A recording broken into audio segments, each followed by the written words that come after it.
Just do a blue stripe there.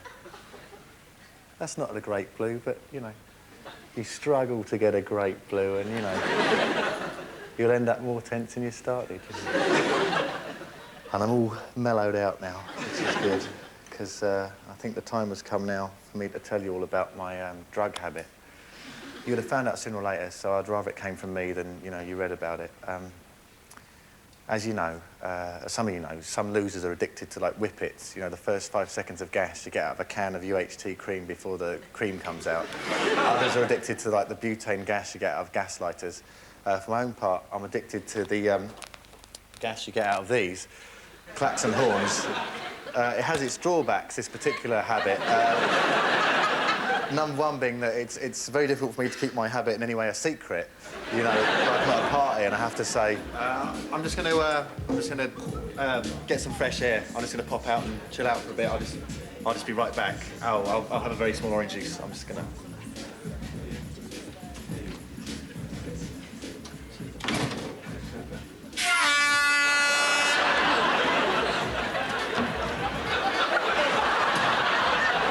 I think someone's car's blocking a driveway. Just got to get out of London, you know, because I just know all the wrong people. It's like, you know, a friend of mine the other day said to me, and like, you know, you think your friends know you, but he said to me, "Oh, Robert, do you want to come and see a cockfight?" You know, like chickens fighting. So, you know, I said, well, no, thanks for asking, but, you know, it's barbaric. I couldn't go, but then suddenly I heard this voice in my head saying, "And to think I nearly didn't go to that cockfight, darling."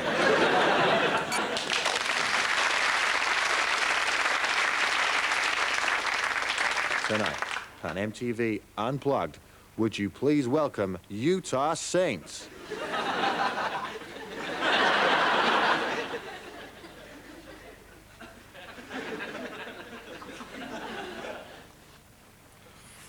Utah Saints! Utah!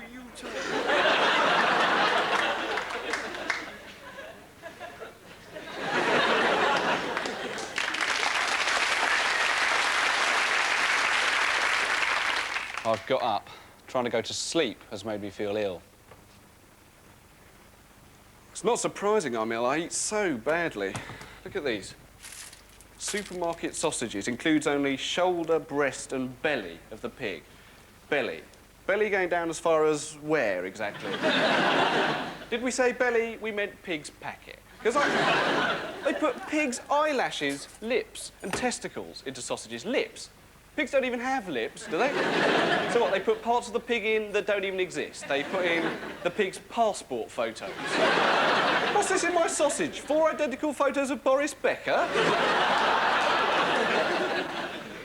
I've been feeling ill since I went to this cafe. Maybe it was God's revenge, because I'd gone there to meet this woman, not my girlfriend, this 19-year-old. Hello? Who? What does he look like? About 45. Yeah, going grey, balding, double chin. Is there a David Bladdybub in the house? Bladdybub? What else? About 5'2", bit haggard, small penis. Hello? Yeah? Oh, you're not coming? OK. You haven't met someone else, have you? No.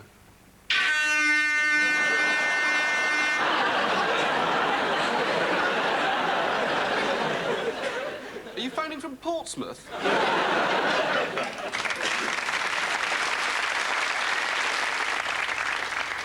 My name is Jarvis. How do you do? Later on, I'm going to go and cruise round Soho looking for some homeless jailbait to pick up. Well, hello. So, this is your first night down in the Big Smoke, is it? Absolutely penniless, you say? How very interesting. So you're about 19, and are you, young girl? Oh, you're a boy. Oh, God. Playing with the gender roles, eh? Only 16, you say? Oh, gosh. Isn't the economic situation terrible? And, where are you from, young, boy-girl thing? Stoke-on-Trent, you say? Well, you know what they say. Stoke-on-Trent. Bent.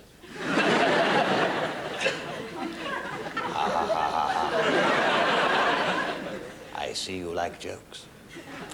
I like jokes, too. I wonder what other tastes we share.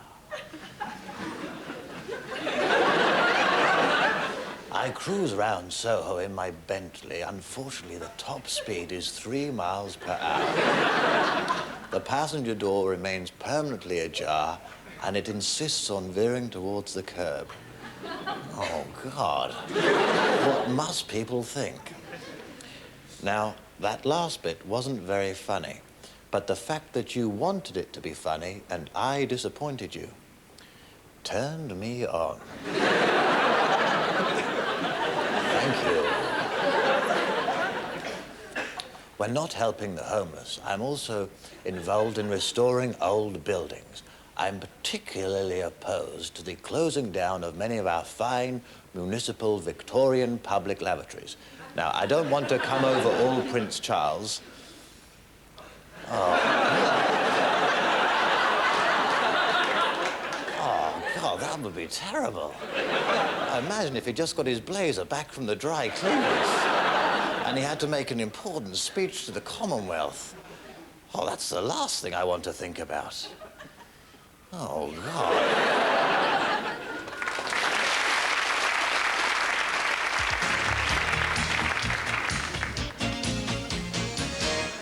Now, there is no need for 40% of all domestic accidents to happen.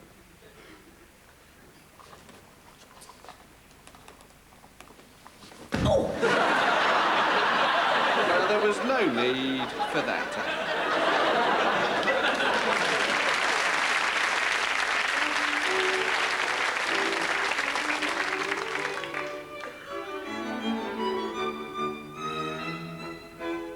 Good evening and welcome to History Today. I can tell you that no one is more surprised than myself and Professor F.J. Lewis when the news came through that we were to be granted another series of discussion programs on the television.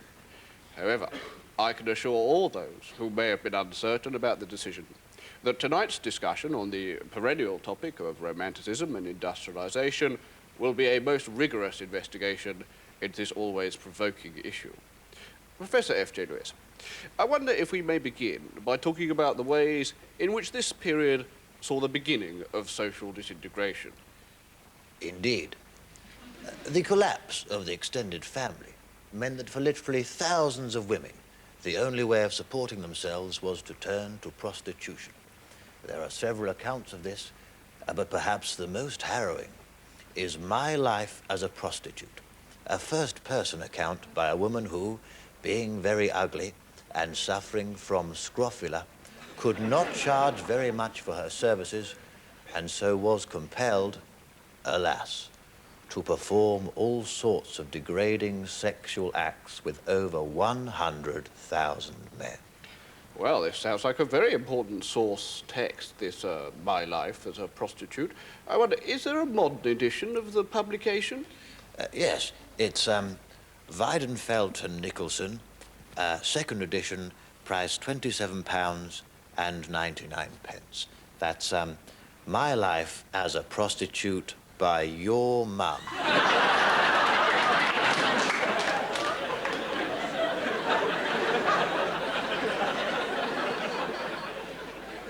I see. See a pond or a lake or a very, very large puddle? Yes. That's your bed, that is.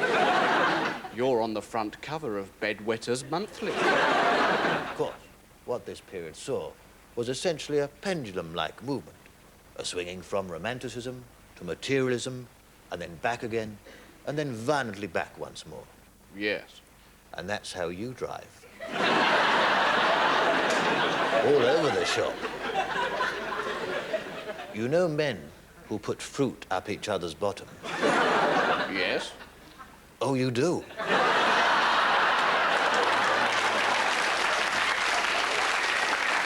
You know them. They're your friends. You've said it. You can't take it back now. No, I didn't mean I know them. Well, that's what you said. You shouldn't have said it. See a pair of 3D glasses, which you get free with TV Quick. And they've got, like, an orangey bit and a green plastic bit on each eye, and they don't fit properly. Has the green piece come off slightly and it's sort of hanging off? Yes, and there's some writing on the side where someone has tested a biro on it. Yes. That's your Ray-Bans, that is. That's your cool shades. Oh, hi, girls. Tom Cruise here. But, Professor Lewis, if we could return to the subject in hand. I was reading an interesting piece the other day. No, you weren't. Because you can't read. And you can't afford a book. Well, actually, it was a piece by yourself. A rather fine piece in the Historical Inquirer. I was very impressed by it. Oh. Were you? Thank you. I was particularly moved by a section on page 35 about the advancement of Scottish radicalism. I'd like to read from it, if I may. I'd be honoured.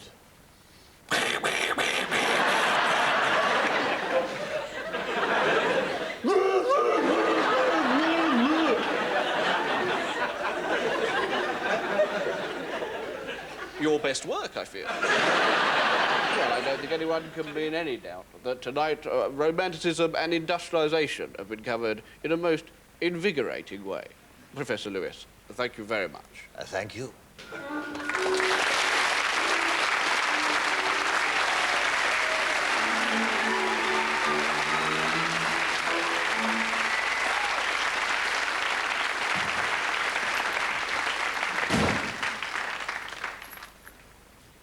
Hi. Hi. You're back early. Oh, I just had another amazing dream. Oh, really? Yeah, I started to think they don't mean anything, actually, dreams. In fact, I started to think one reason you might be having these nightmares... They're not nightmares. Well, you know, dreams, nightmares, distorted images. It might be to do with something I'd never said, you know. And as soon as I realised this, I just couldn't get home fast enough. You know, every light was on red, every bus seemed to be in the way. The Nissan Micra wasn't as nippy as it usually is. Because I just couldn't get home fast enough, Emma, because I don't think I've ever really told you that I should... Sorry? That I... Pardon? I love you. Oh, I love you too.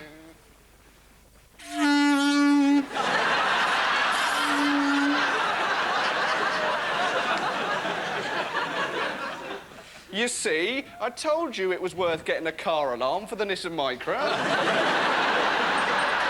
On that rare night that you do get to stay over at someone else's, the next day you have to walk home still wearing the clothes you dressed up in to go out the night before. And you have to walk through the streets full of hard-working people, and it is so embarrassing. And to think I nearly didn't go to that satanic mass, darling.